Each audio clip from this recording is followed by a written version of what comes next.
नमस्कार जोहार, आपका स्वागत है खबर छत्तीसगढ़ में। तो आइए जानते हैं छत्तीसगढ़ के हर छोटे बड़े शहर से 25 फटाफट बड़ी खबरों को। इससे पहले यदि आप वीडियो को लाइक नहीं किए तो लाइक कर दीजिए और चैनल में नए हैं तो चैनल को सब्सक्राइब कर लीजिए। और आप वीडियो को कहां से देख रहे हैं कमेंट बॉक्स में हमें जरूर बताइए। पूर्व सीएम बघेल के पुत्र चैतन्य ईडी में होंगे पेश। भूपेश बघेल बोले अब तक नहीं मिला कोई नोटिस। ये छत्तीसगढ़ के पूर्व मुख्यमंत्री और कांग्रेस महासचिव भूपेश बघेल ने शनिवार को एक चौंकाने वाला बयान दिया। उन्होंने कहा कि मुझे और मेरे बेटे को ईडी से पूछताछ के लिए कोई नोटिस नहीं मिला है। उन्होंने इस मौके पर ईडी और भाजपा पर विपक्ष के नेताओं को बदनाम करने का आरोप लगाया। उन्होंने कहा कि ईडी सिर्फ बदनाम करने का काम करती है। बघेल ने कहा कि ईडी सिर्फ हाइप क्रिएट करने का काम करती है। मैं किसी चीज को बड़ा बताने के लिए खबरें लीक की जाती है। उन्होंने कहा कि किसी पोर्टल पर यह खबर चलवाई गई कि नोट गिनने के लिए मशीन मंगवाई गई है। उन्होंने कहा कि इसका मकसद सामने वाले को बदनाम करना होता है। उन्होंने कहा कि एजेंसियों का इस्तेमाल इसलिए किया जाता है कि सामने वाले को बदनाम किया जा सके। मैं अभी तक यही किया जा रहा है। मैं दरअसल भूपेश बघेल के आवास पर ईडी की रेड के बाद इस बात की चर्चा थी कि ईडी ने उन्हें कार्यालय में पेश होने का नोटिस दिया है और 15 मार्च को उनके बेटे चैतन्य बघेल की पेशी हो सकती है। नक्सलियों को असलाह की सप्लाई करने वाले 2 नक्सली गिरफ्तार। आईईडी और स्पाइक लगाने का करते थे काम।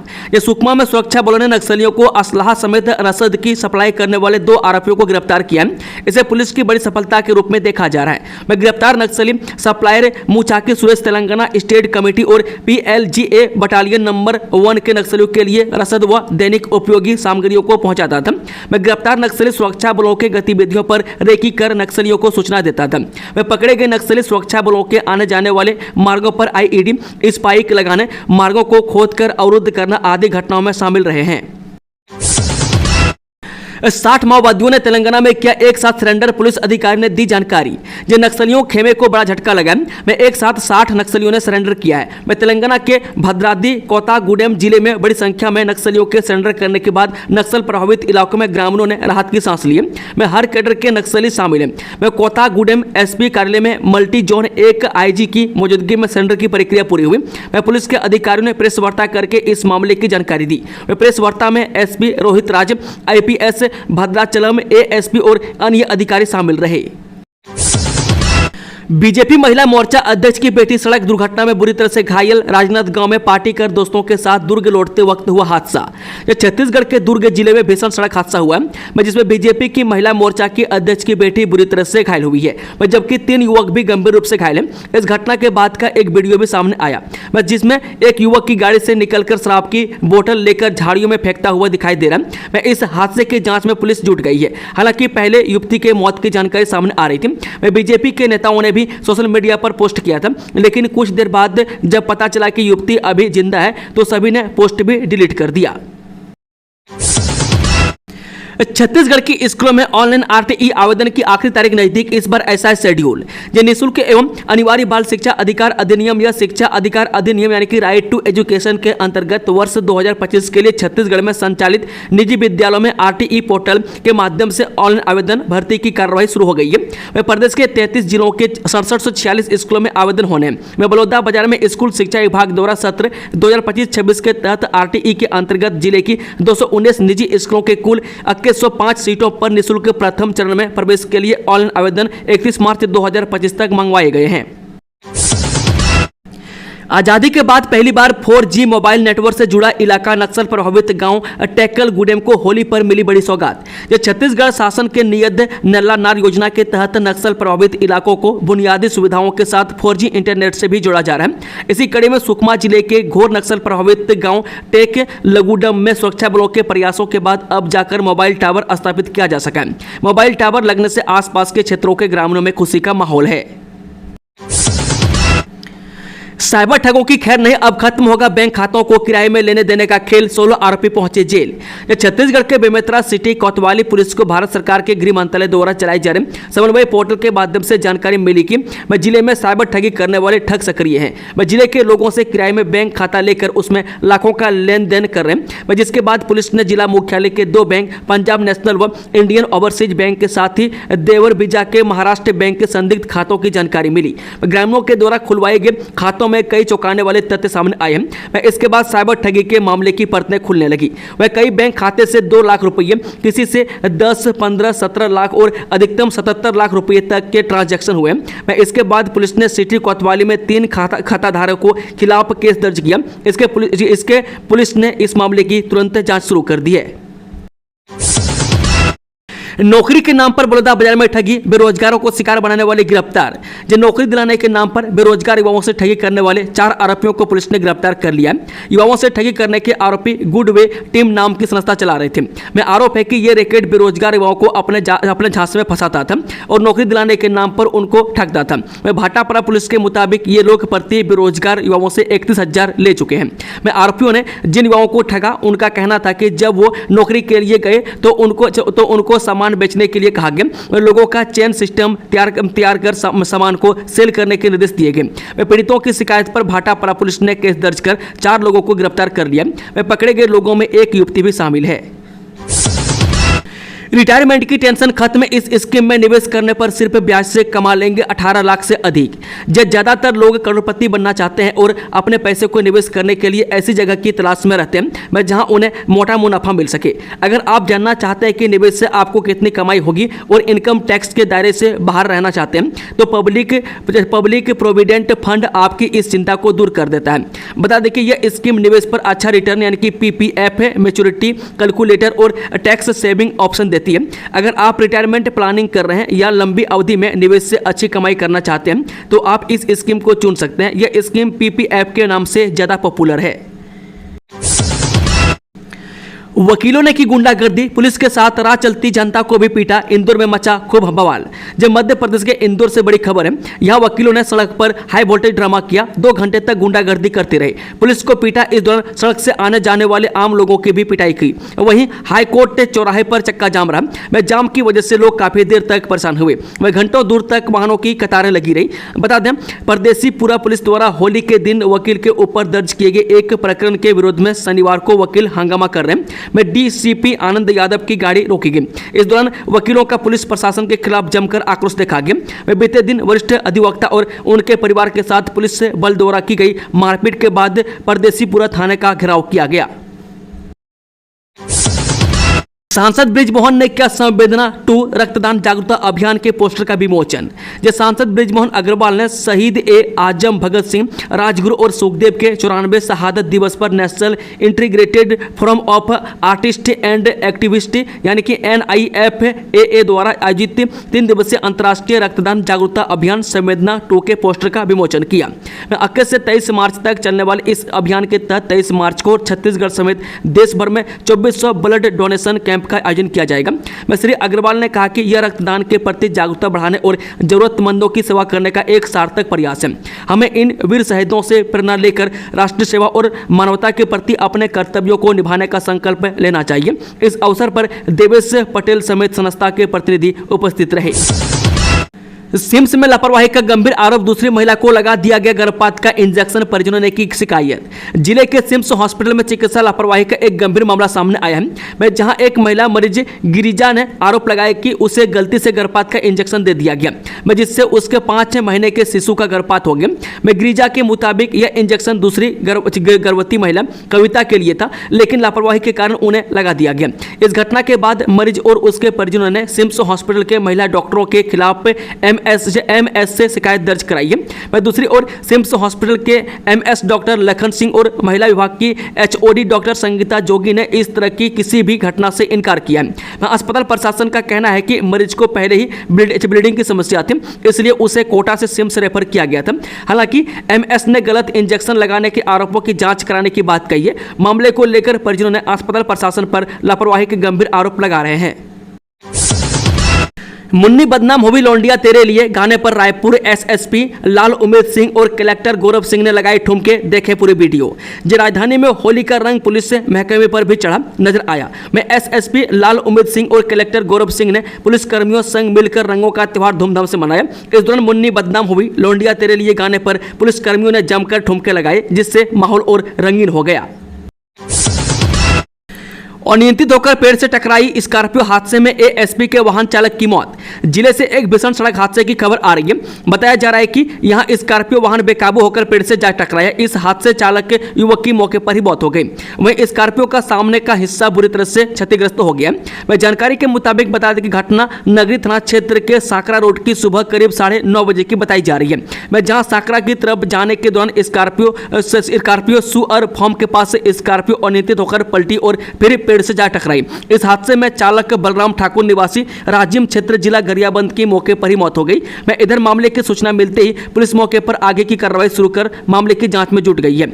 बताया जा रहा है कि मृतक युवक बीते करीब 2.5 महीने से नगरी में अधिग्रहण किए वाहन को चलाने का कार्य कर रहा था, जो नगरी में पदस्थ एएसपी शैलेंद्र कुमार पांडे का वाहन चालक था। इधर मामले की सूचना उनके परिजनों को दे दी गई है। वहीं पुलिस मामले की जांच में जुट गई है। व्यापारी एकता पैनल और जय व्यापार पैनल के बीच हुआ समझौता, उम्मीदवारों के नाम किए गए तय। जब व्यापारी एकता पैनल और जय व्यापार पैनल के बीच चैम्बर चुनाव को लेकर 3 दिन पहले समझौता हुआ।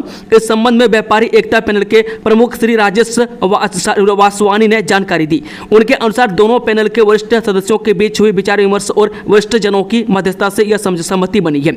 वह समझौते के तहत व्यापारी एकता पैनल और जय व्यापार पैनल के संयुक्त उम्मीदवार के रूप में श्री सतीश थोरानी अध्यक्ष, श्री अजय भसीन महामंत्री और श्री नितेश बरडिया कोषा अध्यक्ष का नाम तय किया गया।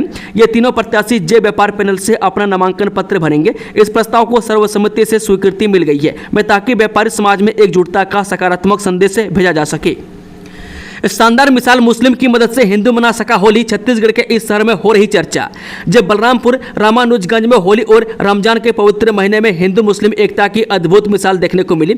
अद्भुत मिसाल रामानुजगंज में तब देखने को मिली जब एक हिंदू परिवार का व्यक्ति होली मनाने के लिए झारखंड जा रहा था, लेकिन छत्तीसगढ़ में दुर्घटना के बाद उसकी बाइक क्षतिग्रस्त हो गया। उसने अल सुबह 3 बजे के एक अनजान मुस्लिम को फोन करके मदद की गुहार लगाई, तो अनजान मुसलमान के द्वारा रोजा खोलने से पहले मदद की। हिंदू व्यक्ति समय पर अपने घर पूजा अर्चना के लिए जा सका, जिसकी चर्चा नगर में हो रही है। काम का छोड़ चुनाव प्रचार में लग गए थे मजदूर, अटक गए मनरेगा के प्रोजेक्ट। जिले में बीते दिनों हुए चुनाव के कारण मनरेगा के तहत होने वाले काम अटक गए। ग्रामीण क्षेत्र में मनरेगा के तहत तबादलों के लिए गहरीकरण के कार्य किए जा रहे हैं, लेकिन चुनाव के कारण ज्यादातर मजदूर मनरेगा का कार्य छोड़कर चुनाव प्रचार में लग गए थे। चुनाव प्रचार में मजदूरों को मजदूरी से ज्यादा पैसे मिलते थे, जिसके कारण मनरेगा में मजदूर चुनावी रैली में दिखाई दे रहे थे। मजदूरों के नहीं पहुंचने के कारण तालाबों के गहरीकरण के कार्य रुक गया था, लेकिन अब चुनाव खत्म हो गया है और मजदूर फिर से मनरेगा के काम पर लौटने लगे हैं। छत्तीसगढ़ के 16 जिलों में 2 दिन लू चलने का येलो अलर्ट, अगले हफ्ते 12 जिलों में अलर्ट जारी। छत्तीसगढ़ में बीते कई दिनों से लगातार भीषण गर्मी पड़ रही है। इस दौरान ज्यादातर शहरों का अधिकतम पारा जहां 35 डिग्री के पार पहुंचने लगा है, वहीं कई नगरों का तापमान 40 डिग्री के आसपास भी रहने लगा है। शनिवार सुबह 8:30 बजे तक के मौसम की बात करें तो बीते 24 घंटों के दौरान प्रदेश में सर्वाधिक अधिकतम तापमान 40.4 डिग्री सेल्सियस राजनांदगांव में तथा सबसे कम न्यूनतम तापमान 15.6 डिग्री सेल्सियस अंबिकापुर में दर्ज किया गया। प्रदेश का मौसम मुख्य तौर पर शुष्क रही। वहीं इस दौरान बस्तर व रायपुर संभागों में अधिकतम तापमान सामान्य के मुकाबले उल्लेखनीय रूप से बढ़े, जबकि शेष सभी संभागों में सामान्य से ज्यादा रहे। चैम्बर अध्यक्ष पारवानी के बाद कार्यकारी अध्यक्ष राजेंद्र जग्गी ने दिया इस्तीफा, चुनाव नहीं लड़ने का किया ऐलान। जब चैम्बर ऑफ कॉमर्स के निवर्तमान अध्यक्ष अमर पारवानी के बाद कार्यकारी अध्यक्ष राजेंद्र जग्गी ने अपने पद से इस्तीफा देते हुए चुनाव मैदान से हटने का ऐलान कर दिया। राजेंद्र जग्गी ने कहा कि चैम्बर के इस सफर को यहीं विराम देने का निर्णय लिया हूं। मैं 35 वर्षों से छत्तीसगढ़ चैम्बर ऑफ कॉमर्स के माध्यम से व्यापारियों की सेवा करने का जो अवसर मुझे मिला वह मेरे जीवन का एक अनमोल अध्याय रहा। इस दौरान संगठन की अनेक जिम्मेदारियों को निभाने का सौभाग्य प्राप्त हुआ और हर कदम पर आप सबका जो आभार स्नेह और सहयोग मिला वो मेरे लिए किसी आशीर्वाद से कम नहीं है। जग्गी ने कहा, विगत कार्यकाल में जब कार्यकारी अध्यक्ष के रूप में सेवा देने का अवसर मिला तब अमर परवानी के नेतृत्व में व्यापारियों के हितों की रक्षा और संगठन के मजबूती के लिए समर्पित भाव से कार्य किया। मैं जब अमर परवानी ने चैम्बर चुनाव से पहले अपने कदम पीछे हटाए तो मैं भी उनके साथ अपने इस सफर को यही विराम देने का निर्णय लेता हूं। मैं चैम्बर में किसी भी भूमिका में अब आगे नहीं रहूंगा, क्योंकि यह सफर आपके प्रेम, आपके विश्वास और आपकी ताकत से ही सार्थक था और अब इसे सम्मानजनक विराम देना ही उचित होगा। लेकिन मेरी यह यात्रा केवल पद तक सीमित नहीं थी, यह व्यापारियों के अधिकारों, उनके स्वाभिमान और उनके संगठन की गरिमा के लिए थी। भिलाई में पशु क्रूरता का विरोध किया तो शिक्षक ने किया पत्रकार पर हमला, एफआईआर दर्ज। पत्रकारों में आक्रोश, कहा आरोपियों की जल्द हो गिरफ्तारी।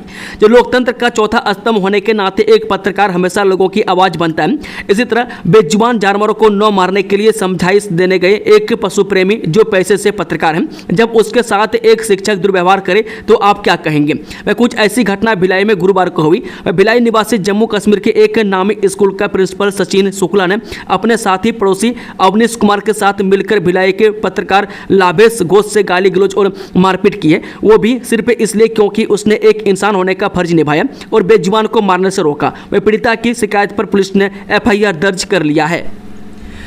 आईईडी प्लांट और सुरक्षा बलों की रेकी करने वाले 2 नक्सली को पुलिस ने किया गिरफ्तार। छत्तीसगढ़ में नक्सलवाद के खिलाफ सुरक्षा बलों को एक और सफलता मिली है। सुकमा जिले में सक्रिय तेलंगाना स्टेट कमेटी एवं पीएलजीए बटालियन नंबर 1 का सप्लायर और एक अन्य नक्सली को पुलिस ने गिरफ्तार कर लिया है। इनमें से एक का नाम मुचाकी सुरेश है, जो तेलंगाना स्टेट कमेटी एवं पीएलजीए बटालियन नंबर 1 के नक्सलियों के लिए राशन और दैनिक उपयोगी सामग्रियों का सप्लाई का कार्य करता था। जिला पुलिस बल जगरगुंडा एवं 165 वाहिनी सीआरपीएफ ने मुचाकी सुरेश सहित 2 नक्सलियों को धर दबोचा है। होटल कोर्टयार्ड मेरियट में होली खेलने के दौरान 2 गुटों में जमकर मारपीट, एफआईआर दर्ज।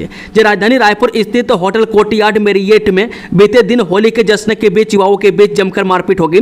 होटल कोर्टयार्ड में होली की शाम 4 बजे 2 गुटों के आधा दर्जन से अधिक युवक मौजूद थे। इनमें मोवा पंडरी गुरुद्वारा के पास से रहने वाले तुषार कुंदनानी, यश, भरत, धनेचा, दिनेश, मोहित और अमर सचदेव शामिल हैं। इस युवकों में जबरदस्ती रंग लगाने के चलते विवाद खड़ा हुआ और विवाद इतना बढ़ गया कि मारपीट पर उतर आए। मारपीट के बाद तुषार ने तेलीबांधा पुलिस थाने में घटना की रिपोर्ट दर्ज कराई है। तुषार ने भरत, मोहित, अमर और दिनेश के खिलाफ अपनी शिकायत में बताया कि वे सभी होली का जश्न मनाने के लिए होटल कोर्टयार्ड पहुंचे थे। इसी दौरान रंग लगाने पर इन चारों ने तुषार और यश को अपशब्द कहे और फिर पाइप से हमला कर दिया। तेलीबांधा थाना प्रभारी नरेंद्र मिश्रा ने बताया कि मामले में पुलिस ने धारा भारतीय न्याय संहिता की धारा 296, 115 351 के तहत एफआईआर दर्ज कर दी है। दोनों पक्षों का बयान लेकर वैधानिक कार्रवाई की बात कही है। मुख्यमंत्री विष्णुदेव साय सनातन समाज के अनुष्ठान में हुए शामिल, प्रदेशवासियों को दी होली की शुभकामनाएं। जो होली के पावन अवसर पर मुख्यमंत्री विष्णुदेव साय अपनी धर्मपत्नी श्रीमती कौशल्या साय के साथ जसपुर जिले के कांसाबेल विकासखंड स्थित ग्राम टाटीटाण पहुंचे। यहां उन्होंने सनातन समाज के दुर्गा देवी संत समाज द्वारा आयोजित वार्षिक अनुष्ठान में भाग लिया। इस दौरान मुख्यमंत्री ने भगवान राधा कृष्ण की पूजा अर्चना कर प्रदेशवासियों के सुख, समृद्धि और खुशहाली की कामना की। कार्यक्रम में गुरु महाराज स्वर्गीय धनपति पंडा के पुत्र सहदेव पंडा की विशेष उपस्थिति रही। यह अनुष्ठान हर वर्ष फाल्गुन माह में होली के पावन पर्व पर आयोजित किया जाता है, जिसमें मुख्यमंत्री साय अनेक वर्षों से शामिल होते रहे हैं। छत्तीसगढ़ में हादसों का शनिवार रोड एक्सीडेंट में 5 मौतों से मातम, होली की खुशियां हुई खत्म। छत्तीसगढ़ में होली के बाद सड़क पर रफ्तार का कहर देखने को मिला है। सुबह की ऊर्जाधानी कोरबा में कार और बाइक की टक्कर में 3 लोगों की मौत हो गई। शनिवार दोपहर को यह हादसा हुआ। कोरबा पुलिस ने इस हादसे की पुष्टि की है। कोरबा पुलिस ने जानकारी दी है कि जटका पुलिस चौकी थाना क्षेत्र में कार और बाइक के बीच भीषण टक्कर हुई। यह हादसा उस वक्त हो गया जब बरबसपुर गाँव के निवासी 3 दोस्त 2 पहिया वाहन पर खोडरी गाँव की ओर जा रहे थे। टक्कर के बाद 3 लोगों की घटनास्थल पर मौत हो गई। मरने वालों में आदित्य धोबी, सूरज कंवर और अखिलेश्वर धोबी शामिल हैं। कोरबा पुलिस ने केस दर्ज कर लिया है और आगे की जांच में जुट गई है। पद्म पुरस्कार 2026 के लिए नामांकन शुरू, 31 जुलाई तक नामांकन। गणतंत्र दिवस 2026 के अवसर पर घोषित किए जाने वाले पद्म पुरस्कार 2026 के लिए ऑनलाइन नामांकन 15 मार्च से शुरू हो गया है। पद्म पुरस्कारों के नामांकन की अंतिम तारीख 31 जुलाई 2025 है। पद्म पुरस्कारों के लिए नामांकन सिफारिशें राष्ट्रीय पुरस्कार पोर्टल पर ऑनलाइन प्राप्त की जाएंगी। बता दें कि पद्म पुरस्कार अर्थात पद्म विभूषण, पद्म भूषण और पद्मश्री देश के सर्वोच्च नागरिक सम्मानों में शामिल है। वर्ष 1954 में स्थापित इन पुरस्कारों की घोषणा प्रतिवर्ष गणतंत्र दिवस के अवसर पर की जाती है। इन पुरस्कारों के अंतर्गत उत्कृष्ट कार्य के लिए सम्मानित किया जाता है। छत्तीसगढ़ के 9 जिला पंचायतों में ओबीसी का कब्जा, अरुण साव ने कही भूपेश बघेल को माफी मांगने की बात। छत्तीसगढ़ के 33 में से 31 जिलों में जिला पंचायत अध्यक्ष और उपाध्यक्ष के चुनाव संपन्न हो चुके हैं, जहां 13 अनारक्षित सीटों पर ओबीसी वर्ग को सबसे ज्यादा मौका मिला है। जबकि इससे पहले कांग्रेस और पूर्व सीएम भूपेश बघेल जिला पंचायत आरक्षण प्रक्रिया पर सवाल उठाते हुए अध्यक्ष बनने के लिए ओबीसी को तरसने तक की बात कह दी थी। अब डिप्टी सीएम अरुण साव ने भूपेश बघेल को माफी मांगने की बात कही है। तो वहीं भूपेश बघेल कह रहे हैं कि डिप्टी सीएम अरुण शाह माफी मांगे। वह छत्तीसगढ़ में नगरीय निकाय चुनाव के बाद भाजपा ने जिला पंचायत के अध्यक्ष और उपाध्यक्ष पद पर भी कब्जा जमा लिया। वह छत्तीसगढ़ के 33 जिलों में से 31 जिलों में जिला पंचायत अध्यक्ष और उपाध्यक्ष का चुनाव हो गया। वह 33 में से 20 जिला पंचायत अनुसूचित जनजाति और जाति के लिए आरक्षित है, तो वहीं बची हुई 13 आरक्षित जिला पंचायत में 12 पर चुनाव हो गया, जिस पर 9 जिला पंचायत में भाजपा ने अध्यक्ष और उपाध्यक्ष ओबीसी वर्ग को बनाया, जबकि अभी अनारक्षित में रायपुर और आरक्षित में सुकमा में चुनाव होना बाकी है। 10वीं 12वीं के स्टूडेंट के लिए खुशखबरी, अब परीक्षा में मिलेगा इतने अंक तक बोनस नंबर। बोर्ड ने किया ऐलान। छत्तीसगढ़ माध्यमिक शिक्षा मंडल ने 10वीं और 12वीं के स्टूडेंट को बोर्ड परीक्षा में 10 से 20 अंक तक बोनस नंबर देने की घोषणा कर दी है। इसके अलावा एनसीसी, एनएसएस, स्काउट गाइड, साक्षरता कार्यक्रम के स्वयंसेवक एवं अन्य चयनित गतिविधियों में शामिल छात्रों को भी परफॉर्मेंस के आधार पर बोनस नंबर दिए जाएंगे। सरकार की इस घोषणा से बस्तर क्षेत्र में खिलाड़ियों को खास फायदा होगा। छत्तीसगढ़ माध्यमिक शिक्षा मंडल यानी सीजी बोर्ड इस साल खिलाड़ियों और स्वयंसेवी रुचियों में काम करने वाले छात्रों को बोनस अंक देने जा रही है। सभी जिला शिक्षा अधिकारियों को पत्र भेजकर ऐसे खिलाड़ियों की सूची मांगी जा रही है, जिसके आधार पर उन्हें ये अंक दिए जाएंगे। प्रेमिका की मांग को लेकर टावर पर चढ़ा युवक, शोले फिल्म की तरह बसंती न मिलने तक नहीं उतरने की जिद। एक युवक प्रेमिका की मांग को लेकर शुक्रवार को टावर पर चढ़ गया और शोले फिल्म के बसंती के किरदार की तरह अपनी मांग को लेकर वहां पर डटा रहा। युवक ने कहा कि जब तक उसे उसकी प्रेमिका नहीं मिलती तब तक वह नीचे नहीं उतरेगा। यह घटना मैनपुर थाना क्षेत्र के अंतर्गत हुई। मौके पर डीएसओपी और थाना प्रभारी सहित पुलिस बल तैनात है। युवक की जान को खतरे में देखते हुए पुलिस उसे समझाने का प्रयास कर रही है। वह पुलिस के अधिकारी उसकी मानसिक स्थिति को समझते हुए उसे टावर से नीचे उतारने के लिए लगातार समझाइश दे रहे हैं। वह पुलिस द्वारा दी जा रही जानकारी के मुताबिक युवक का मानसिक संतुलन और स्थिर बताया जा रहा है। वह घटना के बाद से पुलिस ने इस मामले में तुरंत कार्रवाई शुरू कर दी है और युवक को सुरक्षित उतारने की पूरी कोशिश की जा रही है। आधार कार्ड को इस आईडी से लिंक करना जरूरी, वरना नहीं मिलेगी पेंशन। मध्य प्रदेश में समग्र आईडी बनवाना और उसे आधार कार्ड से लिंक कराना अब हर प्रदेशवासी के लिए जरूरी हो गया। वहीं अगर आपने अभी तक समग्र आईडी को आधार कार्ड से लिंक नहीं किया तो आप भविष्य में आने वाली सरकारी योजनाओं का लाभ नहीं उठा पाएंगे। इसके अलावा आप प्रॉपर्टी और वाहन खरीदते हैं तो अब आधार कार्ड से काम नहीं चलने वाला, क्योंकि आपको समग्र आईडी देना जरूरी कर दिया गया। राज्य सरकार ने सभी सरकारी कामकाज और दूसरी सरकारी योजनाओं में समग्र आईडी को अनिवार्य कर दिया। ऐसे में अगर आपने अब तक समग्र आईडी नहीं बनवाई है तो जल्द बनवा लें, क्योंकि सरकार से जुड़ी तमाम योजनाओं का लाभ लेने के लिए इसका होना जरूरी है।